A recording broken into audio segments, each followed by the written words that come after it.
Today I'm going to show off my entire G-Shock watch collection. Let's get into it! Yes, and welcome to the Mad Watch Collector Show. Today it's my G-Shock State of the Collection show. Not only that, but I will be unboxing my latest acquisition. I wasn't expecting to buy this one, but I was given an offer I couldn't refuse. So this is a culmination of around 6 years of being into G-Shocks. I'm a huge Casio fan, but I've always steered away from G-Shocks just because of the size of them. However, through the years, I've gotten well into the history of G-Shocks, right from the initial inception from 1983 through the decades and the innovations, and it has opened a new world of Casio to me. So sit back, relax, and let me take you through my G-Shock stunners. Plus, let's not forget the wife's insights at the end. Are you G ready? Let's go.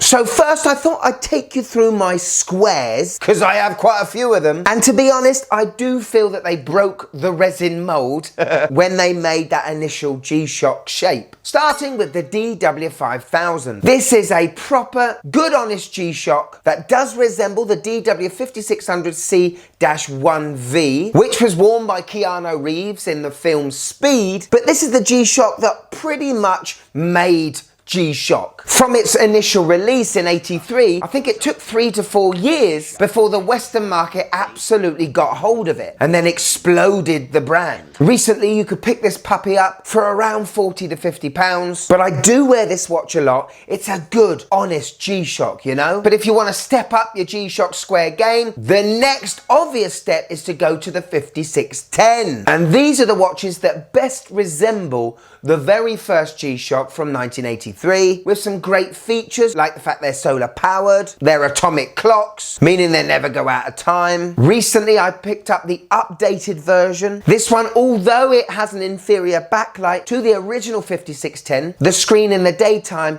is far superior. But I think as looks go, if you got between 80 and 100 pounds and want to buy a good G-Shock, this is the next step along from the 5600. But if you want the best made G-Shock square on the market right now, you get this one, the GW5000U. Superior, softer resin. The case is made of stainless steel and not plastic like the ones before. The case back is screw-in like the original G-Shock of 1983. This again is tough solar. It's multi-band 6, and the module is very similar to the 5610U, but everything bar the module on this watch is far superior, and that's why it's around £100 more. Yes, it doesn't have the looks of the 5610U, but this 5000U is the best money can buy. However, my favourite square has to be the limited edition DW5040, the anniversary G of the original in '83. I love the Project Team Tough text on the bottom left in blue. I love the brickwork in the screen, just like the original, but the LCD display is absolutely mesmerizing in that gold honeycomb looking texture. Again, premium resin. The case is PVD coated gold, but it has a crystallized stainless steel screw-in case back with the crystallized stainless steel buckle and keeper. I think crystallizing your stainless steel makes it that much tougher, I'm told. This is not solar powered, neither is it multi-band 6, but it feels awesome, it looks awesome, and I think it's freaking cool. I wear this the most. And last of all, in my G-Shock square journey, my stainless steel beauties, the GMW B5000s. These watches came out to celebrate the 35th anniversary of G-Shock, which is scarily 5 years old now. The silver stainless steel beauty is the only watch I ever regretted selling and rebuying. It was at the time when I didn't really understand G-Shocks. It felt big, cumbersome, and reminded me of something Terminator 2 would wear as a jockstrap. Yeah. However, being an absolute fan of the G-Shock square design, these are phenomenal now to me. And yes, I've said it in the past, I call these watches Paradox G-Shocks. Even though they were designed exclusively in this metal to take the same amount of beating as resin ones, so you know they can perform just like G-Shocks, I'm never going to put them in a position where I'm ever going to see them in action. They're too shiny and pretty. I think the negative display on the gold version is probably the strongest and most legible negative display I own on a Casio. And how cool is it to have the gold and the silver? I don't have many gold watches, but this is, oh, this is good. So that's the squares out the way. Next up is a couple of watches I absolutely love. These are the G-9000, otherwise known as Mudmen. Now Mudmen these days, or the new iterations, are a little bit generic. They look a little bit similar to anything else G-Shock makes these days. But back in the mid-2000s, they certainly nailed it with this design. As the years go by, I do love asymmetrical cases, certainly in Casios. And this is what makes this reference so unique. They're named Mudmen because they are mud resistant. Mud can't get into the module. They are some of the stiffest buttons you can ever push on a G-Shock because of that button shroud over the pushers. But I just love the design, and I also love the dual illuminator. As these Gs are a little bit older than the new ones, we get the electroluminescent backlight, but also we have a glowing text around the screen, which you don't get with any other Casio. Not that I know of anyway. Love the exposed stainless steel frame bezel. The case back is very unique. These watches are awesome. Could you just click that like button, please? It really helps the channel. Thank you. Those two were mud resistant. This is the daddy or the founder of mud resistant G-Shocks, the DW5500. This is the true G-Shock square in looks anyway. The only reference I could buy at the time last year was the black resin with the negative display. For me personally, I think this is the most comfortable G-Shock you can get because of the strap and how flat the case back is. This thing feels like a dream on the wrist. And we have to remember that this watch first came out in 1985, which means this year is the 40th anniversary of this reference. Will it mean we get a chance to buy this one in a reissue again? God, I hope so. But at the minute, I'm well chuffed I bagged one of these. Next up, my two DW6900s. First of all, the original design. Recently, Casio have brought this watch out again, but with an updated module, meaning we have a very clear screen in the day, but not the best backlight in the night. This watch was on the wrist of Tom Cruise in Mission Impossible 2. It just looks beefy 1990s to me, and I really do like it. Very iconic to G-Shock for sure. The other 6900 I have is the Bamford limited edition collaboration. I don't tend to wear this watch a lot, and at some stage I'm pretty sure I'm going to have to let it go. Maybe this one needs to go to someone that's going to appreciate it more than I do. But still the great design of the 6900, and it's still a cool watch. As is the DW5900, one of the first G-Shocks to take advantage of the great animation subdials that don't really do much. As you can see with the display, it looks as though the battery needs changing. This shape isn't as iconic as the DW6900, but I think it's even better looking. Love the waffle texture that accompanies the subdials. Yes, it's a very small display considering what surface area you have on the watch, but I think that absolutely sums up 1990s. And because it's an old G-Shock, you get that electroluminescent screen. Next up, a watch I never thought I'd absolutely love, and that is the Rangeman, the GW9400. This is a late 90s, early 2000 reference of the Rangeman, and it's just awesome.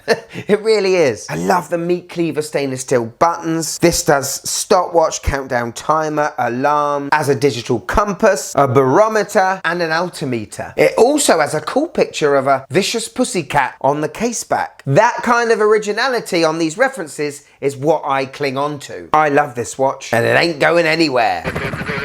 Now, a couple of years ago, I really wanted to go all out on G-Shock, you know? I wanted to get the best of the best. And that's why I put my money where my mouth was into a Mudmaster. And if you go deep, deep down into this dial, well, the architecture is phenomenal. It's almost as if you are looking into a couple of houses in Cybertron. So many components and parts make up this watch. This utilizes the carbon core guard. The strap is phenomenally comfortable, surprisingly mesmerizing for such a big watch. The textures, the finishing. This also has a barometer, a thermometer, as well as a digital compass, alarms, world time, you name it. Although it's not the most subtlest of G-Shocks I own, it's probably the one I would bet my life on if I was to go trekking in the outback somewhere, you know? Solar powered. It is a very special watch, even down to the radial texture on the buttons. I don't wear it enough because it is a little bit big, but it is G-Shock showing off.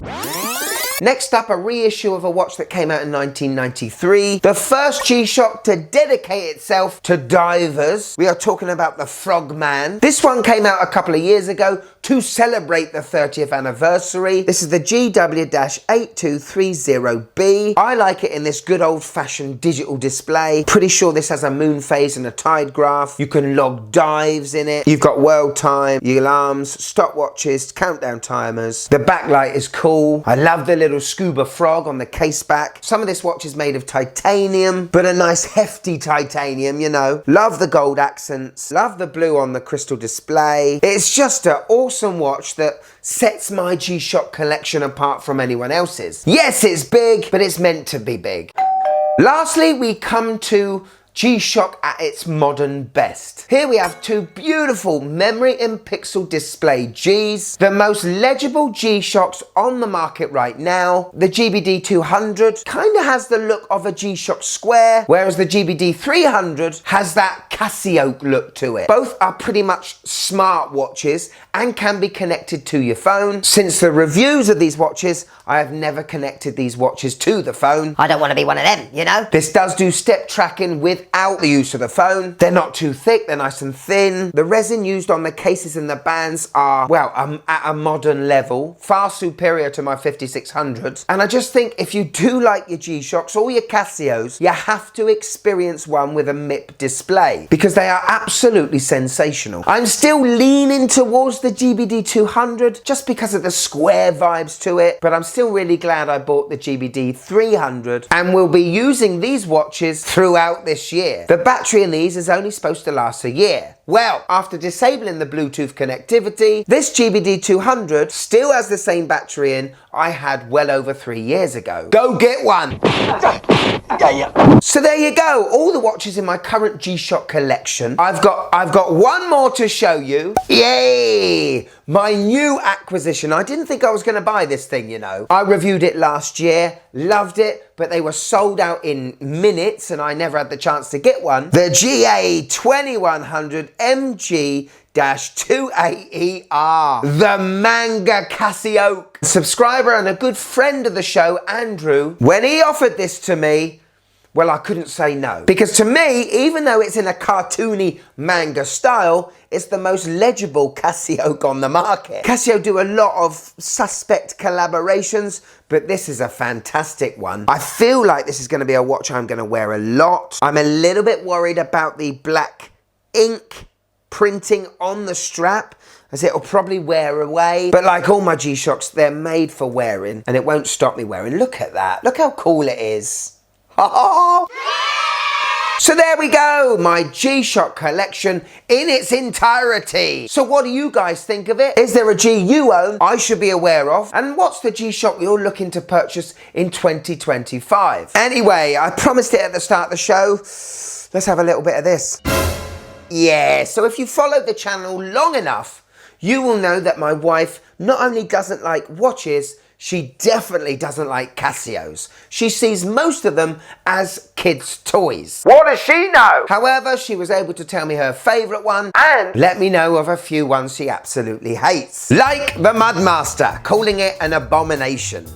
She doesn't mind the GBD200 as it reminds her of Optimus Prime. That's alright. But this one is her worst watch of all time that I own. The B5000. I mean, I quite like it, but she finds it absolutely atrocious and refuses me to wear it whenever we're out in public arenas. Her favourite watch, thank the Lord, is the one I've recently got. The GA2100 manga collaboration. she finds it very fun and comic book strippy, which is great. But when I show most of these watches to her, the word that comes to her mouth usually is ugly. Ugly. Ugly. Very ugly. I mean, it's getting to a point where I'm starting to think whether she's talking about me or the blooming watches. To everyone, thank you so much for watching till the end. If you want a bit more of the Mad Watch Collector, just click there and join. But if I've got you for a few more minutes, why don't you click this? This is sensational. Oh, you will love it. Casio! Go on, click it, you'll love it. Go on, click it!